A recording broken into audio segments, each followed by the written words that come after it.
Episode की starting में हम देखते हैं दुनिया के सबसे ज्यादा ताकतवर लड़के को, जो कि बाकी हानमा है। ये टेम्पर की सीढ़ियों पर खड़ा होता है। वो बोर हो रहा होता है तो उसके दिमाग में एक आइडिया आता है कि क्या होगा अगर मैं सीढ़ियों से एक ही दम नीचे कूदूं बिना कोई पैर बीच में लगाए। मजा ही आ जाएगा। ये सोचने के बाद वो बिना देरी किए वो एक ही दम कूद पड़ता है। वो हवा में गिरने जैसा लग रहा होता है। वो अपने को संभालने की कोशिश करता है। उसे मजा आ रही होता है, लेकिन तभी उसे उबासी आ जाती है, जिस वजह से उसे इसमें भी मजा नहीं आता। ये दिखाते हुए सीन कट होता है। फिर अगले सीन में हम देखते हैं ब्रोक रेस्टोरेंट को। हमें पता चलता है ब्रोक इस वक्त यूएफसी में लड़ रहा है। खैर, इसमें इस बंदे का नाम एटरस रखा गया है और एटरस भी काफी ज्यादा बोर हो चुका होता है। उसे मजा नहीं आ रहा होता है, क्योंकि वो हर एक फाइट में अपने ओपोनेंट को एक ही पंच में गिरा देता है, जिस वजह से उसे मजा नहीं आता। और इस बार भी वैसा ही होता है। वो एक ही पंच में उसे नॉकआउट कर देते हैं, फिर उसे पकड़ कर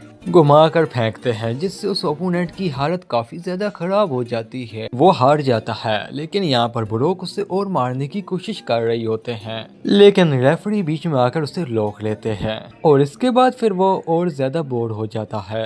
और बाकी वर्ल्ड में अगर किसी को लड़ने की भूख है तो वो किसके पास जाएगा? टोकुगावा के पास। और यही चीज एटरस भी करता है। वहाँ पहुंचकर वो उनसे एक अच्छा सा ओपोनेंट मांगता है ताकि वो उसे लड़े और इसकी बोरियत दूर हो सके। फिर एटरस टोकुगावा को बताते हैं कि उसने भी फादर और सन की फाइट देखी है और यहाँ पर वो उनमें से ही किसी एक से लड़ना चाहता है। ये सुनकर टोकुगावा तुरंत ही बाकी यानमा को कार करता है। वो बाकी से फाइट करने का कह रही होते हैं, लेकिन तभी बाकी पहले ही मान जाता है और कहता है कि मैं लड़ूंगा चाहे कोई भी हो। ये सुनकर इटरस चौंक जाता है। अगले सीन में हम इटरस को एरिना में देखते हैं। यहाँ पर लोग भी आए होते हैं जो कि काफी ज्यादा खुश होते हैं। इटरस एकदम बोर होकर खड़ा रहता है और इसके बाद हम देखते हैं कि सामने से बाकी आ रहा होता है एक ही दम ओरा वाले अंदाज में। इटरस बाकी को देखकर चौंक जाता है। मन में कहता है, अरे ये तो बच्चा है, इसे मैंने वीडियो में देखा था जहाँ पर मुझे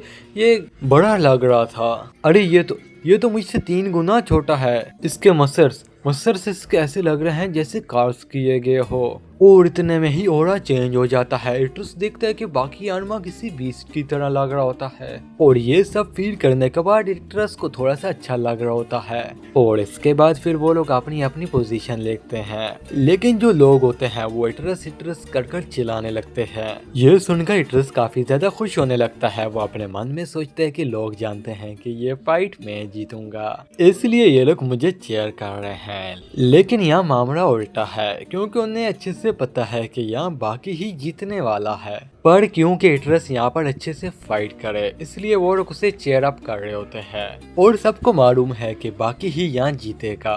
इसके बाद फिर फाइट चालू होती है। हम देखते हैं कि इटरस एक जोरदार किक मारने की कोशिश करता है, पर बाकी बड़े आसानी से उसे डोज कर लेता है। फिर इटरस पंच करता है, पर बाकी उसे भी डोज कर लेता है। फिर तब भी हम देखते हैं कि बाकी अचानक से उसके सर को पकड़कर इटरस यहाँ पर छुड़ाने की कोशिश करता है, पर वो छुड़ा नहीं पाता। बाकी उसके सर को पकड़कर इतनी बुरी तरीके से घुमाता है जिससे वो ये फाइट ही हार जाता है। और वो अपनी इतनी बुरी तरीके से हार को अपनी वेकेशन पर भी नहीं भूल पाते, क्योंकि इतने बुरी तरीके से बाकी ने उन्हें हराया है। साथ ही बाकी का वो बासी वाला चेहरा भी उसे अभी तक याद होता है। इसके बाद हम एक काफी बड़े टावर को देखते हैं, जिसके अंदर फैसिलिटी में एक डॉक्टर कुछ लोगों का वेलकम करता है। वो और कोई नहीं बल्कि टोकुगावा और जापान का प्राइम मिनिस्टर होते हैं। और यहाँ पर टोकुगावा ने प्राइम मिनिस्टर को बुलाया होता है अपनी कुछ खास चीजें दिखाने के लिए। प्राइम मिनिस्टर इन सभी चीजों के कारण थोड़े से टेंशन में होते हैं।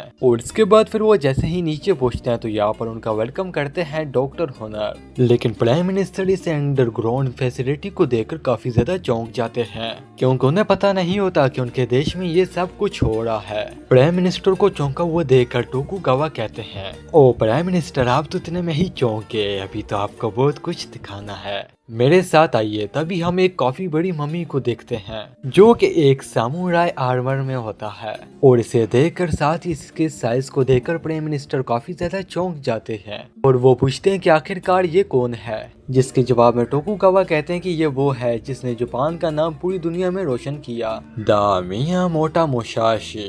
और एक चौंकने वाली बात बताऊं आपको पीएम साहब, हम इसे जिंदा करने वाले हैं, क्लोन करेंगे इसके डीएनए के साथ। इतने में ही पीएम पूछते हैं कि आखिरकार ये सब होगा कैसे, तुम कैसे कर पाओगे इसे। इतने में ही डॉक्टर ओनर आगे आते हैं और वो अपनी रिसर्च के बारे में बताने लगते हैं। वो इन्हें बताता है कि मैं क्लोन की टेक्नोलॉजी पर रिसर्च कर रहा हूँ, और इसी चक्कर में वो लोग मम्मी और डायनासोर की रिसर्च करते करते उन्हें कुछ ऐसा पता चला जो कि पूरी तरीके से क्लोन के सपने को पूरा कर सकता है, और वो है रेड ब्लड सेल्स। वो बताते हैं कि जो सबसे बेहतर क्वांटिटी के रेड ब्लड सेल्स होते हैं वो ह्यूमन स्पाइन में होते हैं, और साथ ही साथ जानवरों में भी ऐसा होता है, उसमें काफी ज्यादा तादाद में डीएनए होता है।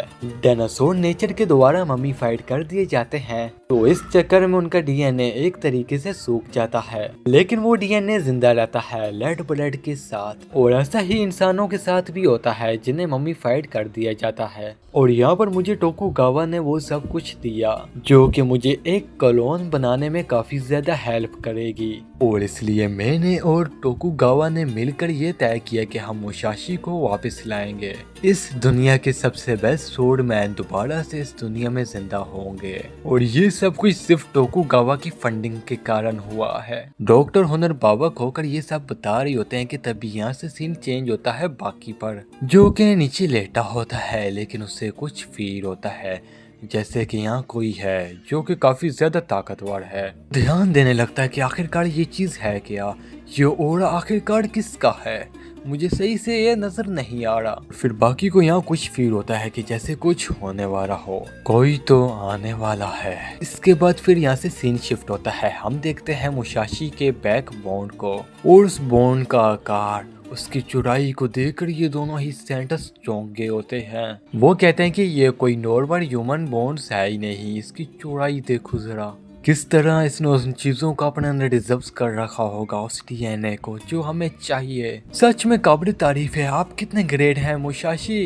डॉक्टर ओनर हमें बताते हैं जो मुसाशी का स्पाइन्स है वो लचकीला होने के साथ ही साथ बहुत ही ज्यादा मजबूत है, और ऐसा कहते ही कहते वो उसे काट देते हैं बिल्कुल ही बीचों बीच से। और यहाँ पर पूरा मीट, पूरे ब्लड वेसल सूख कर सेम टू सेम रखे होते हैं, जिसमें उन्हें डीएनए का भंडार मिल जाता है। और इस चीज को देखकर वो रोने लगते हैं। मुसाशी आप सच में ग्रेट हैं, आप ग्रेट, इसमें जो मुझे चाहिए क्लोन बनाने के लिए वो सब कुछ मौजूद है, और अब मैं आपका पिता बनूंगा, स्वागत है। और अब सोचने वाली बात है कि आगे क्या होगा, और इसी के साथ ये एपिसोड यहाँ पर एंड होता है। और इसका अगला एपिसोड देखने के लिए कमेंट में लाजिम बताना, वीडियो पसंद आई लाइक करना, हमारे चैनल को सब्सक्राइब कर जाना। अब हम आपको मिलेंगे इसके नेक्स्ट एपिसोड में, तब तक के लिए गुड बाय।